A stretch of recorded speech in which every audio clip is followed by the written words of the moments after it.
It's Super Bowl Sunday, but that don't matter. There's also other esports going on. There's League of Legends, there's CSGO, there's Dota 2, there's Valorant. So watch whatever you want to watch. And welcome back to This Week in Esports and Gaming for the second week of February 2022. I'm your host, Mark Kai. Got a lot of news to talk about this week, so let's get right into it.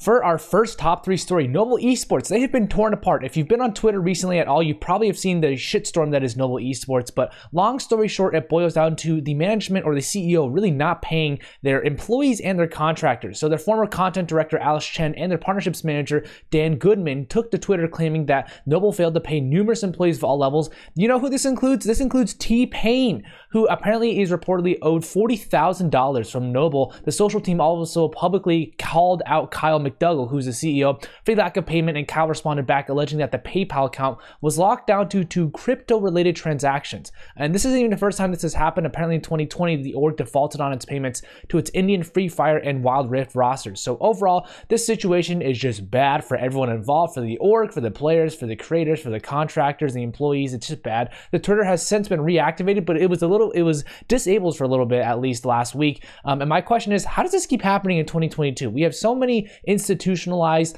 orgs, things like that. It sucks for the players and the staff who have been gotten duped at this point, and so I hope they get paid eventually.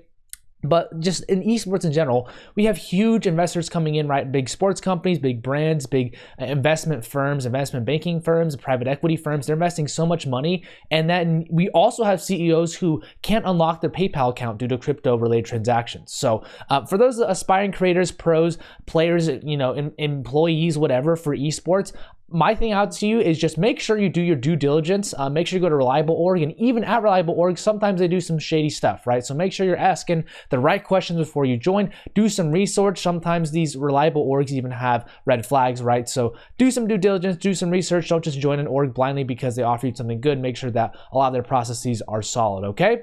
Thanks. FaZe are partnered with the NFL, and I mean, how can we not cover this NFL partnership with FaZe the day of the Super Bowl? It's very cool that they're doing this stuff, right? So in this partnership, there's going to be content activations like flag football between FaZe Clan members and an NFL talent, as well as co-branded content. They were partnered in 2019 around the NFL draft, so this one builds off the previous one as well. And honestly, FaZe Clan members, they really have influencers that work. Look at the crypto pump and dump thing that their previous member, not part of FaZe Clan anymore, had related. You know, a lot of kids and a lot of people got duped from that one. On a more positive note, actually, though, they did have a McDonald's sponsored stream that they did a while back where they just ate McDonald's on stream, and I think they played like Madden, so it was somewhat related to the NFL as well again. And I'm pretty sure that single-handedly made me get McDonald's. I just saw them eating McDonald's. I was like, that looks amazing right now. I would like that.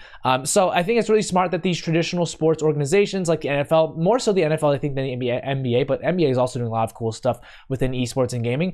They're struggling a bit more as far as viewership goes. They know that their younger viewer base is opting more towards esports and gaming and other types of content in general, taking their eyes away from traditional sports. So it's good that they're co-branding this content, that they're really getting people together to watch the NFL, watch a Super Bowl, so that hopefully that the youth of now can be the generational viewers for the future. For our last top 3 story, Nintendo hacker 𝗠𝗿 𝗖𝗶, he's been sentenced to 3 years of jail time. So the FBI did not care at all for what the defense team of 𝗠𝗿 𝗖𝗶 had to say. So instead of giving them the 19th month sentence that they actually asked for, the FBI gave him a 36th month sentence. The government actually originally wanted to give him a 5-year sentence, but then they were like, well, we'll have a little bit of pity on him. But he had to pay nearly $15 million in fines to Nintendo, and he's a part of a group that cost video game companies over $65 million by selling pirated video games and things like that. 2 other members of the group were charged as well, but they haven't been arrested yet. So the message here is that people are not getting away with hacking or cheating or pirating, those types of things. I'm honestly glad it's becoming more of a crime with huge punishment, because there's a lot of money involved with gaming and esports and inherently just playing the game. So when you're duping so many people out of that money, I'm glad that there's a punishment for it.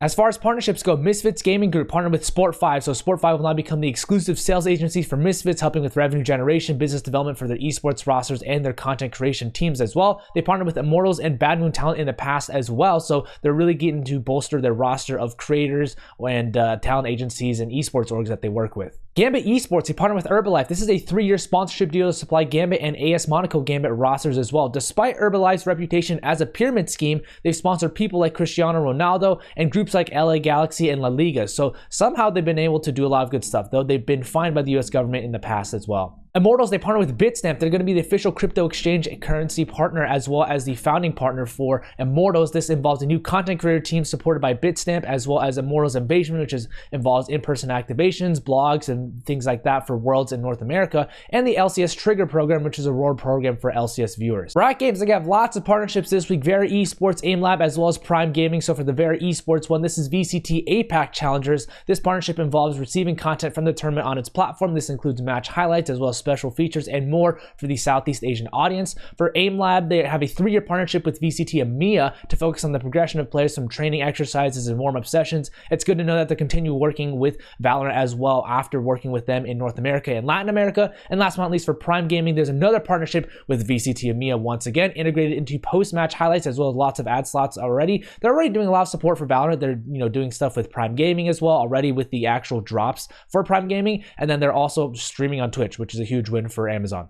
Talon Esports partnered with NFT marketplace Yesports. This is a series of NFTs that will be launched based off of their Arena of Valor team, and a partnership NFT collectible giveaway was also released last week. We'll see if this succeeds more in Asia than it does in America, because NFTs, quite frankly, are being shit on all over in America, so I'm curious to see what the reception is in Asia.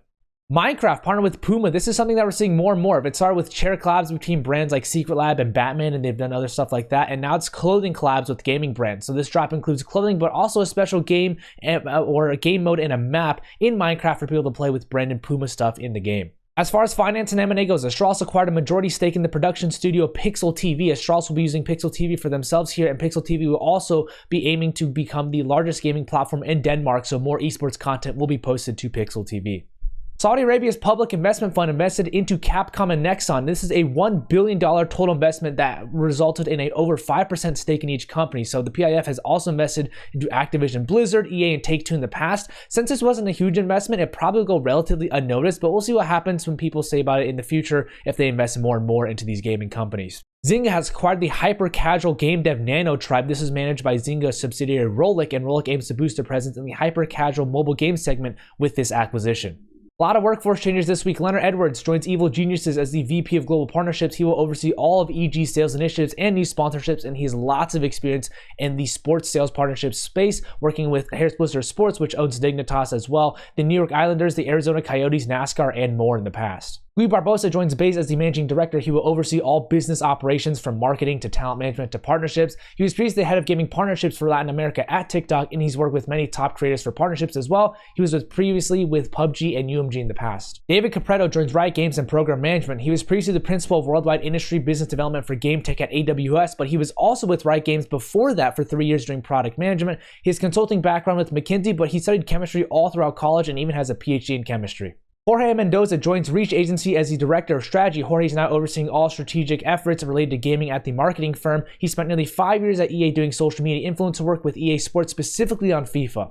Arturo Casso joins Dreamhaven as the head of global marketing. He's actually been with Dreamhaven for quite a while now, but we're just covering this right now. Arturo will now head up the global marketing with Dreamhaven, which is founded by lots of alum from Riot, EA, Blizzard, and more. Arturo specifically has lots of experience in gaming with over 4 years at THQ in brand management, 2 years at Riot Games, and over 6 total years at EA. Excited to see what you do and hope to meet you as well, Arturo. Felipe Olivier Crepen joins Twitch as a program manager. Felipe Olivier will oversee Twitch rivals programs such as the recent Streamer Bowl that happened earlier this week. He comes from most recently from Boombox Group, and before that from Ubisoft, where he spent 4.5 years doing esports product management. He was also a pro CSGO player at one point as well. Jeremy Horn joins FunPlus as a VP of Innovation. His background includes time at Jam City and TinyCo as a VP of Business Strategy and GM respectively. He was part of Gameloft for over 2.5 years and has worked with Ubisoft before as well. His responsibilities will include exploration of new markets and platforms. Wu Kim and Michelle Suzuki joined Swift as the CFO and VP of People Operations respectively. Wu has been a CFO of many different companies and head of business development and corporate development as well for many tech and healthcare companies. And then Michelle's lots of experience in HR with Honda, DirecTV, SpaceX, Second Spectrum, and more. Nelson Lai, John Sinclair, and Ted Lee joined Blitz as the CEO of China, SVP of Product, and Head of Data Science respectively. Nelson has previously has experience in engineering and tech with Riot Games, GM, VMware, Harmonix, and more. John has experience with Apple, Google, Fox, and Sony in the past, and Ted has 3 years of experience at Riot as a data scientist and 1 year at Google as a software engineer. 𝗠𝗿𝗶 joins axiomfinity as a game product lead. He was formerly at Niantic as a product manager for Pokemon Go for around 3.5 years, and he spent time at Microsoft, Facebook, Figure One, and product management and marketing roles as well. Lastly, as far as new stuff goes, Neom, they're building a AAA game studio. This is a joint venture with NBC Group, and they say that they're going to be incubating this with devs from all over the world. Thank you so much for tuning into This Week in Esports and Gaming. Credit to the authors and brands themselves for the images and info provided. If you know someone who'd find this valuable, please tag them down below. And as always, have a great day, everybody. Peace out.